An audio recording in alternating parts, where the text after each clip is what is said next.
Hey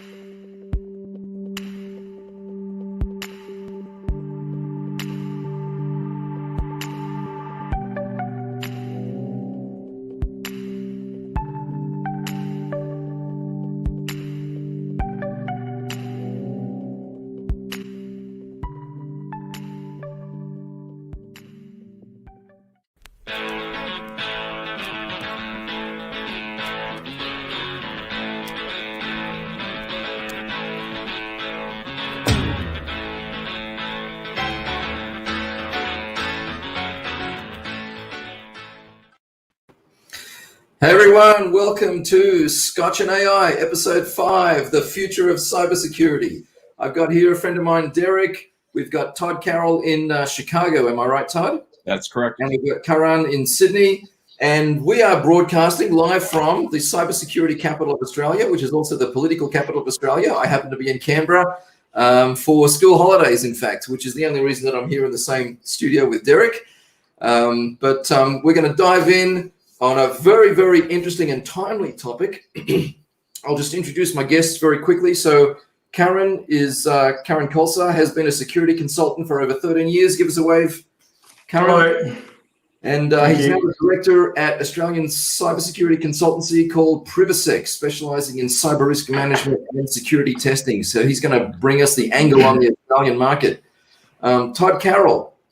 So Wave Todd is the Chief Information Security Officer, or CISO, at Cyber Angel, also VP of Cyber Operations. Cyber Angel is a Paris HQ cybersecurity startup. Todd was with the FBI for over 20 years, and that's all I'm allowed to say about that.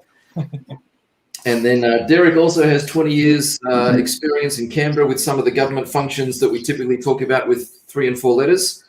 And he's now crossed over back from the dark side and is the CTO for a company called Hypersec and their cyber operations platform, which we'll talk about also a little bit later on. So let's get the ball rolling. Perhaps, Karan, if I can kick off with yourself.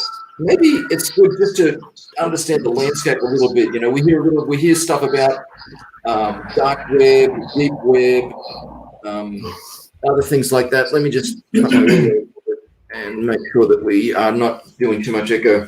So for somebody who's not a cybersecurity specialist like myself, just help us to understand the lay of the land, the big, bad internet. What does it look like? What's out there, and why should we care? Perhaps you could just sort of give us an orientation to that. Perfect. Space. Yes, absolutely. First of all, thank you for having me. All right. So in terms of terminology, hopefully I can get it right. So what we're looking at is, in terms of the internet, everybody knows what the internet is. There's a couple of subsets there. So the open web is essentially the part of the internet, and a big part of the internet, where you have a lot of the public information. So the idea is that all of this information is indexed, so it's searchable, and the rule of thumb is if you can find it by doing your Google or Bing search, whatever you prefer, then it's in the open web. You've got the next part, which is deep web. That's the subset of the internet where a lot of this information is hosted behind some sort of a login screen. Think of it as your Gmail, Hotmail, your banking accounts, all that information. Rightfully so, it's not indexed. You don't want all of that to show up on when you do a Google search. So therefore, it's considered as deep web because it's behind that login screen. A lot of times the attackers would obviously try and get some of that information out to the open web, but that's a different concern. And then finally, you have dark web. This is this is actually a subset of the deep web. So it is behind some sort of a login screen. There is a way to get in there. The additional part is obviously, yes, it's also not indexed, so you can't just search for it on Google. The part of what makes it interesting is it allows you, based on the way it works, the best chance. It doesn't guarantee it. It allows you the best chance at anonymity. So that's why it's used by a lot of the criminal activities, so that people can stay anonymous if they do it right. Hopefully that explains Yeah, no, that's cool. And I've also heard about like the Tor network, the onion router type thing. So is that synonymous with dark web, or is that a subset of dark web? How does that work? That is a way to get in. Yes. So the way I look at dark web is it's like the speakeasy. If you know how to get in, you can easily just get in. It's not something that's restricted. It's not rocket science to get in there. In fact, you do a quick Google search, you'll be able to get in. So Tor, the browser itself, which is named after the project, is something that you would use to get in access into that dark web and be able to browse those sites and get there. WikiLeaks is also one of those examples. So it's not always just selling of credit card data or private information. It can also be used by activists to share information. Right. So yes, actually, that's a good point. So there's dark web functionality that is actually there to protect like human rights activists, give them anonymity, that kind of thing, right? Yes, arguably, but yes. But there's also the bad guys. So there is, exactly. So the anonymity part of it makes it. That are probably going to be the minority of the use, you'd say. Okay, correct, so there's a tiny subset of dark web that is the good guys. Yeah, correct. Yes. Okay, fantastic. So then, who the hell are the bad guys?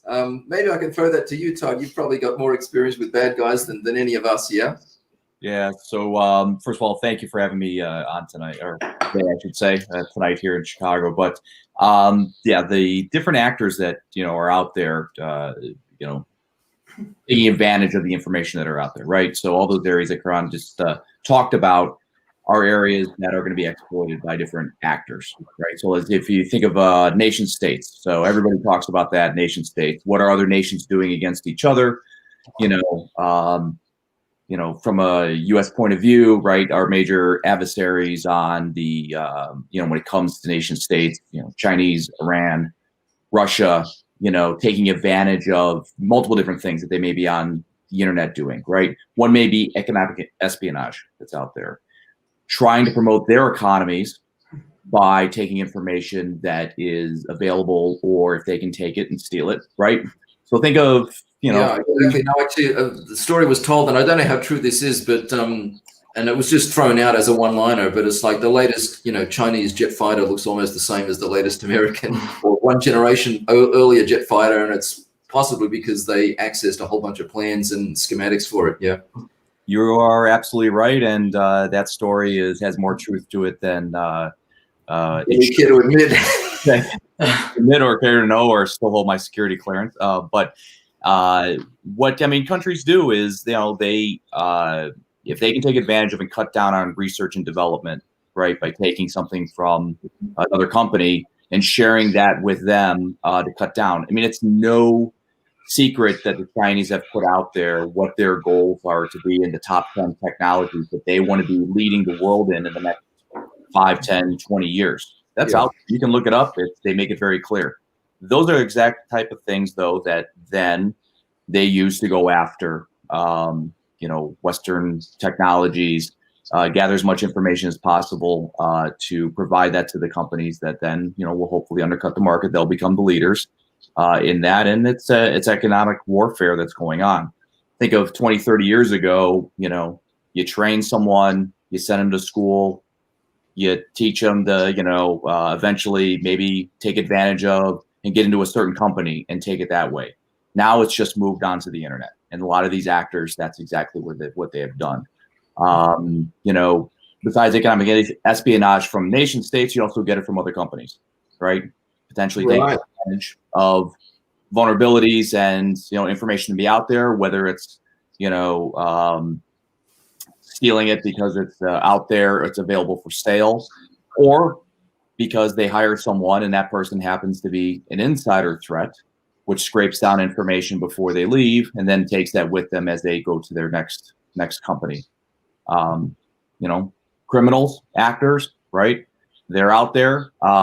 They come in all forms and shapes and sizes, very organized, to very sophisticated hackers that are out there trying to, take advantage of systems that are out there and monetize that information, all the way down to activists who are using information either to embarrass or influence, and then all the way down to people who are just messing around on the internet and taking advantage of vulnerabilities or information they get their hands on, and whether it's embarrassment or defacing of websites or leaking of information, on whatever it may be. That's where it is. But there is a lot of information, a lot of activity going on when it comes to the criminal world, on the internet.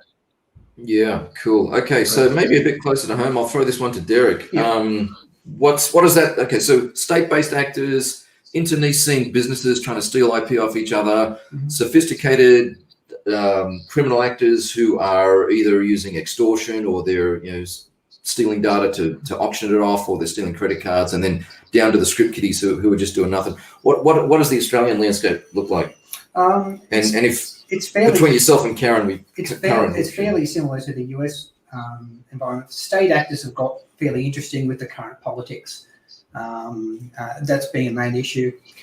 So you've got the state-based actors against government, but also against industry, against shipbuilding, and so forth. And that's clearly ramped up even in the press. You can see what's going on there.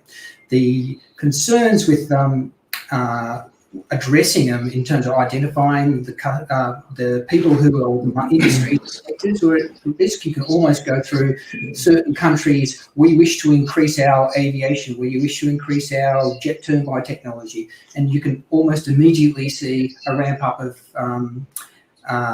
attacks against those organisations or attempts to infiltrate those organisations. Right, and there was a massive spike only a few months ago with the coronavirus thing, right, where it looked like Chinese, probably state-based actors were hammering, pharmaceutical companies in Australia and hospitals and looking for anything they could get on vaccines. And that varies because you've got the overlap between, especially in dealing with research, it gets more complicated because traditionally research and academia is open and the security is, implementing security is a lot more challenging in that sort of culture. And if they work collaboratively with other organisations like pharmaceutical companies, that could be a third-party entry to the organisation. So it's not a matter of, just this, I've got to worry about that.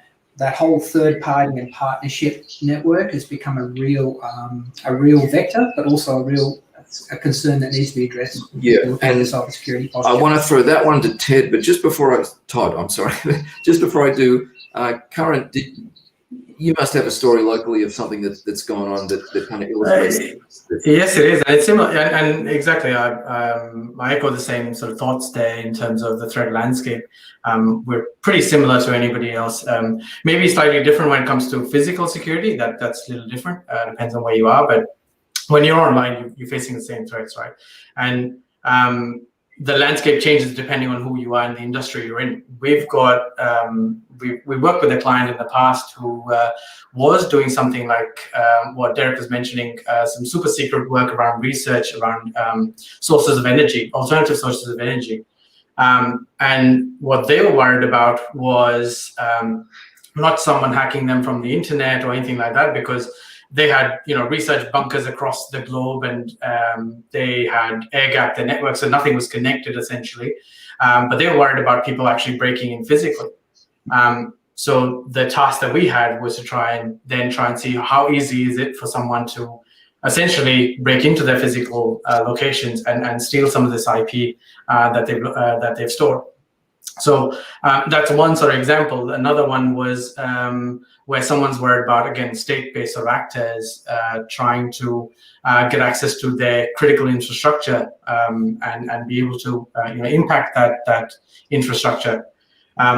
But on another sort of spectrum, this has got nothing to do with state-based, but this was more random attackers, and this could just be script kiddies getting access to a customer's media streaming service so that they can then share that on YouTube and then get more followers. So the landscape changes depending on who you are, what you do as well. Yeah, interesting. You bring up that air gap one. I remember a story that I think came from a seminar that seminar that I met one of your colleagues at. But it was by Kaspersky, and they were talking about it was a steel mill in Russia that said, we're air gapped. There's no way anybody can get in. And they said to the Kaspersky guys, see if you can hack us. We'll give you, X bounty if you can penetrate our network. It took them 45 minutes. And they went through the fire alarm system, which still works, which wasn't air gapped, and then they, cracked into the whole system that way. So it's like, wow, Correct, even when you're air gapped, you may not be. Yeah, so I think that's me. I feel like someone's testing our fire alarm now that you just said it. This is a fire alarm test. I'll put myself on mute for a second. Okay, sure, no problems. So yeah, that side of things is really quite interesting. There's also some industries in parts of Asia which are air gapped or believe they're air gapped, and thorough review or process review identifies the fact that they're not as air gapped as they thought they were, and they were vulnerable to having things like BIOS code taken and design schematics and so forth. Interesting. I bet there's some very rich stories there. So we've got this potential for risks that we're not aware of. I thought the whole physical security was like nobody cares about that anymore, because we've got armed guards outside the data center. But it sounds like it can be a risk. Then you've got the what would you call it? Critical infrastructure type things like the fire engine, which can be fire building management systems. That's the one I'm looking for. But then you've also got your... Actually, on that note, that's something that the more advanced players, something we promote, is integrating your building management system into your overall cyber picture and cyber monitoring. Makes a big difference on a lot of scales, just as an aside. Actually, that raises a point. So I remember a few years back, I was working for EMC, who were and perhaps still do. I mean, they're Dell now, but RSA was their security arm. And they used to talk to a customer about, everybody back then, and maybe this has changed in a few years, but back then people were talking about, keeping the bad guys out of your network. And so the position of the RSA guys was, you don't really need to focus that much on keeping the bad guys out. If they want to get in, they're going to get in. They'll find a way one way or another. So what you want to focus on is, once they're in, how do you stop them getting valuable stuff out? And also how you mitigate if it's exfiltrated as well. Yeah. So I know, Todd, your organization's got an angle on that I want to come back to, but maybe I can open it up to Curran. How real is that? Is it a case of if they want to get in, they're going to find a way? I think that's true. Yeah. So look, I guess there's a couple of aspects to this, right? So the case of the insider threat, that issue, that's always been there. People generally think about, when they think about insider threat, they think about, oh yes, someone attacking our systems from the outside or people from the outside and then getting access internally. What a lot of organizations don't necessarily pay attention towards is the fact that for a long time now, bad actors have been using the fact that you can get employment in that organization and actually carry out these attacks willfully internally to create fraud, essentially. That's something that's been there for a long time, right? So that's always been the case. Your statement definitely does hold true, and now more than ever, because what's happening is that businesses are focusing on what they do best, and because of as a service capabilities, because of cloud and all that sort of stuff that's coming through, a lot of organizations are outsourcing the capabilities to service providers. So whether it be HR, CRMs, IT, and the lot, everything's being outsourced. So the concept of having a defined perimeter, if anything, it's become even more fuzzy now. So your information is all over the place. So the fact that you've got to monitor it was always true.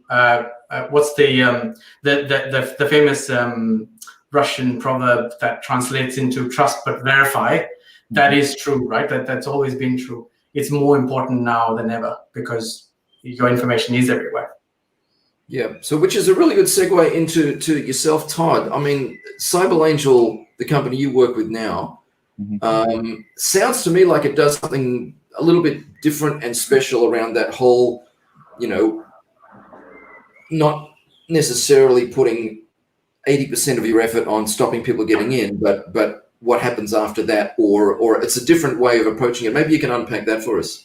Yeah. So what we do at CyberAngel is we look for our clients' data sitting usually outside the firewall, right? So usually with those third-party vendors, the trusted your remote employees, whatever it may be, because information is being shared out, right? I completely agree. There is no more perimeter. Perimeters don't really exist anymore.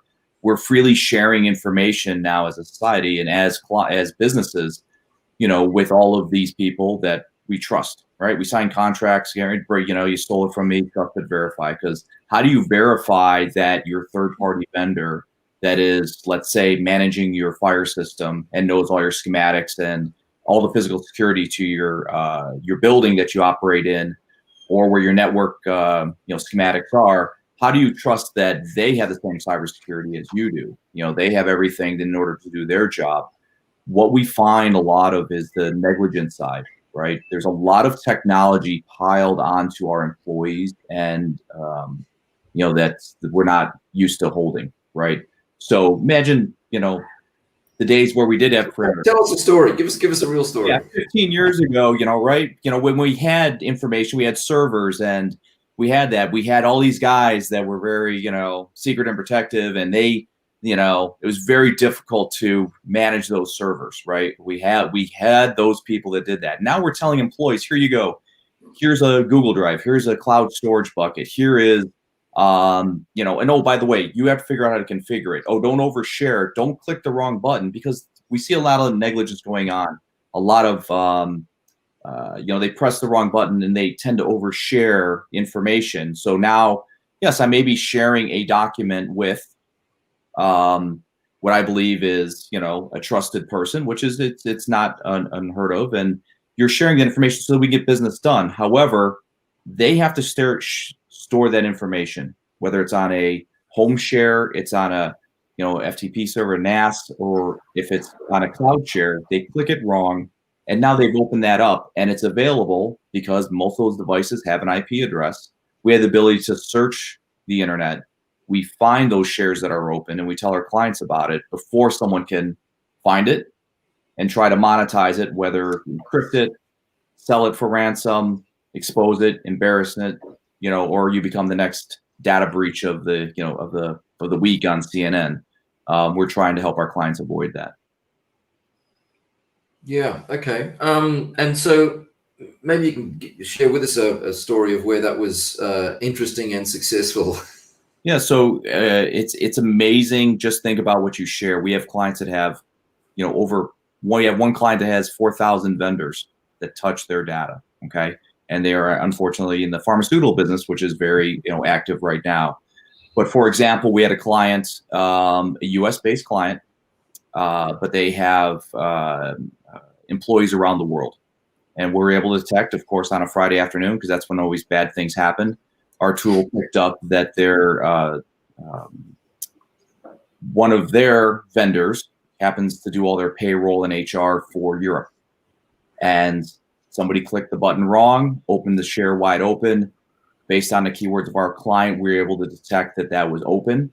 We were able to notify them, work through the weekend with them, had it closed down. So not only did we protect our client, where all of their PII was exposed of all their employees that based in Europe, not only their PII, but their banking information along those lines, but also the clients, all those other unknown clients that use that same HR service that was fully exposed, where we detected, so many keywords open for our client. There was actually, thousands of others that were also exposed. But that's, we were able to detect it, help them close it down. And also, more importantly, we were able to help them work with their logs and determine that we were the only ones that actually saw that open. No one else took the information, and therefore they did not have to report it as a GDPR violation. Wow, that's interesting. So your business model is companies that got the data here. Maybe here's the firewall or the perimeter. Stuff inevitably accidentally gets leaked out. You've got like a search engine over here that is picking that up, and then you come back and tell the client, somebody, there was a leak of your data. Shut it down before it, somebody picks it up, and then you actually found it before anybody else found it. Yeah, that's exactly right. But it's even more than that, because you can think of all those circles with all the companies that are touching your company. So we look at everything, really. We look at the internet blindly. We look at all those areas that Karan explained in the beginning, where data is stored and transferred, and also access to that data is given. whether it's, the Pastebins of the world, the GitHub types where they're sharing, engineers are oversharing their code as they develop it, or whether it's, old protocols that aren't configured right that, networks share behind the scenes. And they're areas that other people can find information. We just happen to find it as quickly as we possibly can, share it with our clients, and we significantly reduce the time of awareness of data being leaked out there, way under the industry standards. Interesting. Yeah. So Karen, Privasec is a little bit different from that, right? So you guys are more around client education, risk mitigation, risk management, all that kind of stuff. Maybe you can unpack Correct. for us. Absolutely. So we're a specialist cyber security consulting organization. So we don't do products. So we've got three arms essentially of the business. So one's Red, which looks at the conventional, penetration testing, phishing, and all those other services for our clients. But we do some of the specialized services like attack simulation, red teaming, purple teaming, if you've heard of that. Open source intelligence gathering, so using some of the tools that Todd is mentioning. We haven't used yours yet, Todd, but maybe in the future. But similar tools to deliver some of our capabilities there.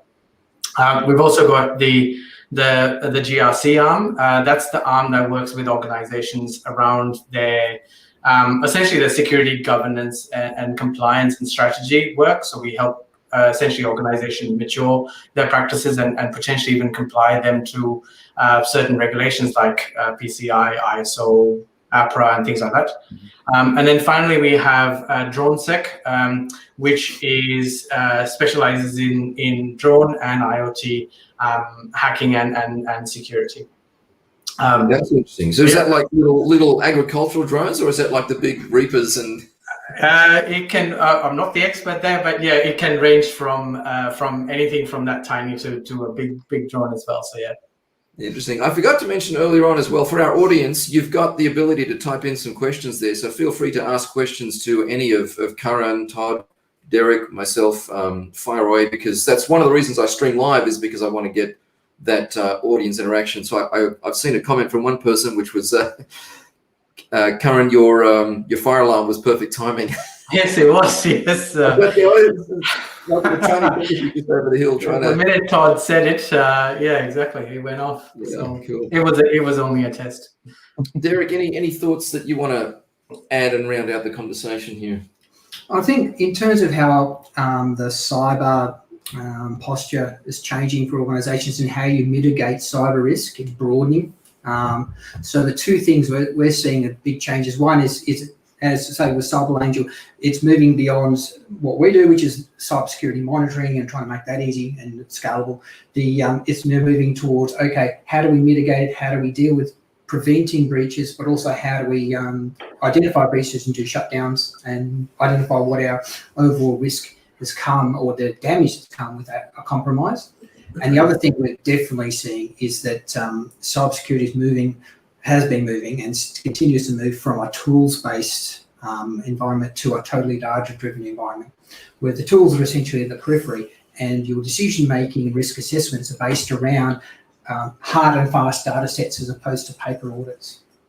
That's a big change we're seeing, which is... Unpack that a little bit, because actually this leads to the next question, which is what does the future of cybersecurity look like? But maybe drill down on that. Sorry, it was from tools-based to database? To data-driven. Data-driven, tools-driven to data-driven. So your decision-making, identification, all the assessments you end up doing is driven around integrated data. So instead of, I need to know about this, I'm going to go into this tool, have a little look. I need to know about this, I'm going to go to this tool, have a little look. Each of them will still exist, but what's happening is they're being combined into large integrated data sets to make informed and quick cybersecurity decisions in terms of identifying risks and sometimes then driving automated changes to infrastructure, particularly within cloud. So is that where you'd potentially see signals coming in, like, for example, different attacks hitting hospitals, pharmaceutical companies like we had earlier this year? Yeah. And then so that kind of gets scraped and aggregated through some kind of AI thing. Yeah. And then it goes, okay, start shutting down. You're starting to see some of the larger, more advanced organizations doing exactly the latter, yeah. So you start actually identifying the risk and they can predefine. You can predefine infrastructure around. Okay, well, this is non-critical. It can go down if it needs to. Okay, risks come out. And that's what you can do for your clients. That's the whole idea. What we do, but that's something we're seeing. We do the overall aggregation integration of cyber and non-traditional cyber sources at scale, easily. One of the things we see that happens is what gets in the way of security is it has to stay out of the way of business. Okay. So if it takes an awful lot of effort to implement, or someone who's a developer is under a timeline, they've got to get it done, and they don't do things correctly, then you've got to make it a way so that it's literally a scripted install or a SDK or whatever they can use. And that's starting to happen, certainly one of our strengths that we do. But conversely, you also have to have a situation where when you're monitoring, you can actually do it in the least intrusive way. Because that's what ends up putting the position where you don't actually get the monitoring or the visibility of what's going on, because I have to install an agent that's got to go through change control, that'll take a year. Yeah, because then you end up employing more and more personnel just to watch the dials. Correct. In a sense, yeah. Correct. So the focus, certainly for us and other parts of our industry, is we're focusing far more on getting out of the way, do things with passive collection, do things that don't require agents, and these are actually very hard things to do properly. Certainly for a purpose organisation using a traditional SIEM. So we've got the merging, I guess, of AI and cybersecurity right there. AI, big data, and cybersecurity. So the big data side is something that's really pushing into cyber, has pushed into cyber and continues, because you want to aggregate this data and you throw it in a traditional SIEM like your Elastics and Splunk or whatever, and they're medium data organizations. It's kind of very expensive, very hard. So you have to have that core. Yeah. And that's hard to do. Yeah. And then on top of that, you can have AI. I've got two bits. So you can do AI on a stream as it comes in. You can do AI on small data sets, and you can do data on the large data sets. And each of those are hard, or machine learning. Yeah, interesting. And that's what I thought was interesting about, Todd, the model that you've mentioned with CyberAngel as well. Because you might be a bank, like a big 4 Australian bank. You've got 30,000 FTEs. You've got a highly specialized information security team, InfoSec, of 15 or 20 experts. But as similar to the example that you gave, you're sharing your data with this service provider, that service provider, this supplier, that customer, and you can't control what they do with that data. And they don't have a team of 15 or 30 specialists, and when the data's leaked, it's leaked.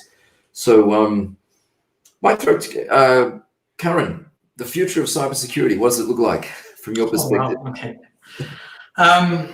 Okay. So I think someone named cybersecurity as one of the in-demand future professions, right? Rightfully so, I think. For me, it's, and my opinion is the technology is a big part of our life, and it's going to get a bigger part as we go towards the future.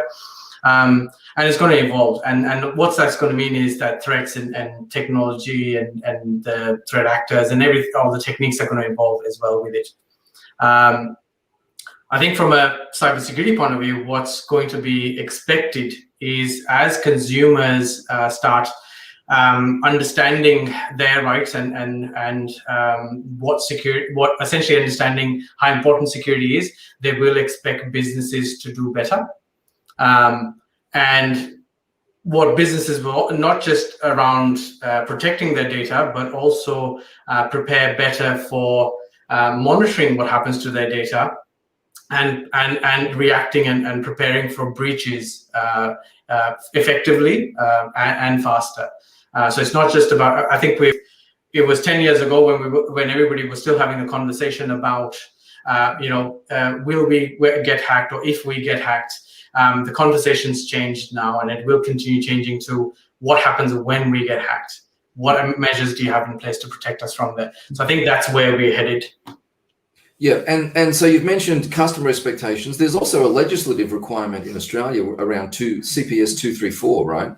Does that correct? Do you consult and sort of you would advise customers on how to set up to comply with that? Yes, we do. So so you've got the data breach notifications, you've got the privacy principles, you've got GDPR that's leading a lot of this as well.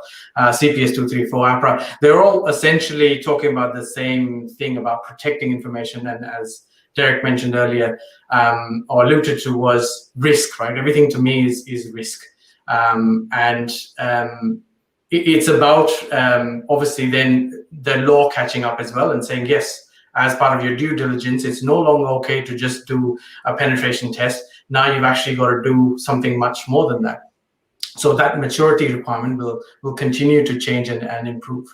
Yeah, and it sounds like, I mean, we're seeing obviously automation increasingly become a part of that as well, you know, so the bigger and more complex it gets, the more you've got to apply learning, whether it's machine learning, AI or whatever, to that. So your model and Todd, the kind of stuff that your company does, because a lot of that is automated as well, right? And you're surfacing the most relevant threats that your clients want to know about. So Todd, future of cybersecurity, what does it look like? Future of cybersecurity. Okay, I agree a lot with what Derek and Karan said, but Derek hit an interesting point about, you know, companies want maybe less solutions, and they're going to want less solutions in the future that cover more, right? And it is a very big factor that cybersecurity is, you know, it has grown. It has grown at the, you know, at the board level where they're taking more awareness, you know, with what is going on, right? It's just not a, besides a risk or a, you know, it's a, well, the risk we can take because this will cause this versus this. It's no longer an insurance policy. It's not a, well, we'll take that gamble if this is going to happen. You know, there's talk besides all the legislation that's going on in the U.S. We have a lot of states coming forward with privacy, different rules and legislation that is going to start holding people accountable for what happens, right? So there's even talk of a board must take further action, right? They just can't say, well, are we doing the minimum? Are we checking box? Are we compliant? We need to take those steps further. You know, if people are going to start getting held responsible for maybe inaction when it comes to protection of data, protection especially of personal data. So I think there's absolutely that expectation of, you know, as the public wants more protection or companies to pay more attention, legislation is slowly catching up along those lines. But on top of that, you have, you know, exactly what we're talking about here, AI and machine learning. We have to use those technologies to increase our ability to do that. You know, at Cyber Angel, you know, we're a cybersecurity company, but to be honest, we're a big data solution up front. You know, we've been able to take the amount of information that we capture on a daily basis, you know, and we see 1 billion documents, the amount of information that is out there in the internet floating around, open, forgotten, not paying attention to, not secured properly, and some of it's legitimately open and out there. How do you go through that? You know, one of our clients that we're freely talking about is Total, right? Total. Imagine searching on the word total on the internet and all those different spaces and crevices that is not on the index part. We get, I don't know how many hundreds of thousands, if not millions of hits a day. How do we take that all the way down to an actionable alert, right? Part of that is you have to use those technologies. You cannot hire 100, 1,000 people to sit there and look at a data feed and go, no, that's open internet. That's good. That's fine. That's my daughter's college essay. No, oh, wait a second. That's a critical contract that shouldn't be out there floating around right now. So the use of technology, and also, you know, like Karan said, cybersecurity is growing, but not necessarily the amount of people that are in cybersecurity. We're all competing for the same resources. We have. I don't want to spend. I don't have my people looking at something that I can potentially automate because I need them for something more critical. If I add in, we're exactly the same. We automate first and passive first, if we can. Before we do anything, it might take 5-10 times as long to do it, but it means the head count you need, but also the specialist head count. What people, although countries often do is, oh, we need more cyber people, so we're going to put all these people through 6-week courses. Yep, sounds like what the government said this morning. Oh, oops. So it's also there is no shortage of entry-level cyber people. There is a shortage of people with the skill set required to do high-level cybersecurity work and big data and machine learning work. But that's a 10-year build, right, and a pyramid. So I totally agree with what Todd's saying in that you have to focus around reducing the churn for those people that are really good. And the ways to do that are your automation and obviously we use a big data stack as well. Your big data and to an extent ML, depending on the use case. Yeah. Karen, sorry, you were about to say something.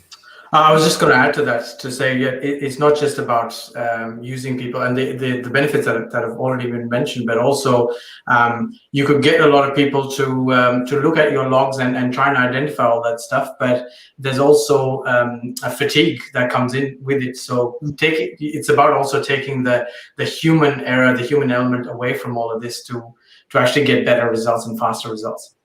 Yeah, no, exactly. And it sounds also to me like we're going to see increasing specialization, but also increasing outsourcing. So big companies are going to, I guess cloud might be an analogy. Once upon a time, we were in our own data centers. It became more efficient and cheaper to kind of outsource the basic infrastructure stuff to companies like Amazon and Google, who just do that as their business model. Now you've got, like Westpac or whoever the bank might be, with a infosec team of 50 people, but it becomes more economical to bring that to a service provider who can, they might have 150 specialists and they're using all this AI, they're using ML, they're using, scalable, repeatable, automatable processes and bringing the robustness of the solution further up the value chain. So is that a model that you're seeing, Karen, particularly in perhaps the Asia Pac market or tied in the American market, where people are more and more looking for a specialist organization to come in and coach them on their cybersecurity and to some extent outsource it to the machine learning type solutions that are cheaper and scalable? Well, that's it, right? Yeah. Sorry, Todd, did you want to answer that? Go ahead. Yeah, so it is something that organizations are looking at with the whole economies of scale and getting it done cheaper outside than having people internally. Absolutely, there's a lot of people who are looking for specialists outside, not just cybersecurity, but that stands true for everything that they do. It applies across the board. We're seeing it's really the only way in a lot of cases going where you've got star skill sets. But remembering that if you look at Google and Microsoft with Azure and Google and AWS, in that they're large organizations, but the actual teams that are looking after millions of servers, right, is quite small. Yeah. So you end up that the mechanism is a smaller number of very highly qualified specialist people, the model we use to running the machines. They then automate. And so instead of having to have, so the staffing pyramid that people were often thinking out in the industrial age is like this, right? It's a bit wonky, like that, right? Yeah. Hey, is that better? Hey. But what's happening and has been, and in IT has been a bit like this, but now with all the huge amount of automation coming in and then backed by big data machine learning, it's now like this. And you're getting actual better outcomes doing it that way as well. And the machines are the big fat base of the machines. Yeah, the commodity scale out. Cool. It doesn't. There are other concerns which are now coming to the fore outside of the US, in the Asia Pacific market. Like sovereignty. Sovereignty is coming up as a big one over the next data sovereignty, as in you want to have it within your geopolitical domain. Yeah, but remember, it's within physical location. It's within it's admin access. It's all sorts of things, right? Yeah. So that's becoming a lot more to the fore in Europe and also in Asia Pacific, because that. When you remember, the cloud is just someone else's computer. I'd love to deep dive on that one, but we're coming up to the 45-minute mark, which I try to respect a little bit. Todd, I'll flip to you for your final thoughts. Well, the final thoughts about what we talked about today is, let's roll it back to, I think what we originally started talking about was a lot about humans. The emergence of, humans still using machines, the physical security, the security of everything that's still really bound together, whether it's, we talk a lot about cybersecurity, right? Humans are interacting with those computers. That's where we're always going to have vulnerabilities, right? Whether they're oversharing, whether they're, programmed or access to, or the physical security part, right? Hey, I can air gap this whole thing. How'd that work for the Iranians with their nuclear program? not so well. Oh, I wish we could talk about that story. That was the No, I be out of time. I Anyway. love the Stuxnet story. That is Stuxnet. You know that story. Yeah. Yeah. Just Google Stuxnet if you're interested, and spend about 20 minutes just digging into the juice of that story. I love it. So I think what I would recommend is that, make sure the companies are out there. They're looking for more. They're asking questions of their vendors. I always ask that, not just, for our technology, but, it's not the same game it was, even 3 years ago. Yeah. Information is being shared widely and freely outside of your network. Outside multiple business units, you have to have a way of detecting and mitigating that risk that is out there. Yeah, that's cool. Actually, I'd love to come back and ask a question around how do I, let's say I'm a university graduate, I want to get a career in cybersecurity. Where do I start? But we might have to put that on another episode. Sounds good. Just to wrap up, my podcast is called Scotch AI.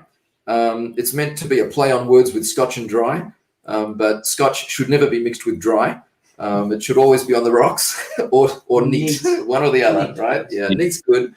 I don't have a bottle of Scotch with me today because my friend took it home last night, but it was a Scotch that had been aged in bourbon casks. Took it home? Scotch should never touch a bourbon cask. Let me just say that. And that's all I got to say on Scotch and AI. Thank you, Derek. Thank you, Todd. Thank you, Karen. What's the best ways for people to get in touch with you? Just find you on LinkedIn? LinkedIn, the website, yes. Yeah, LinkedIn or hypersec.io. Yep, okay, anyway. Perfect. And that's a wrap. Thank you, everybody. Really appreciate your time. Thanks, Todd. Appreciate you staying up on a Tuesday night for us. Thanks, Karen. Thanks, Todd. Appreciate you dialing in. Thanks, Thank Derek, for letting me use your Wi-Fi because I don't trust the hotel. See you guys. Thanks all. Yeah.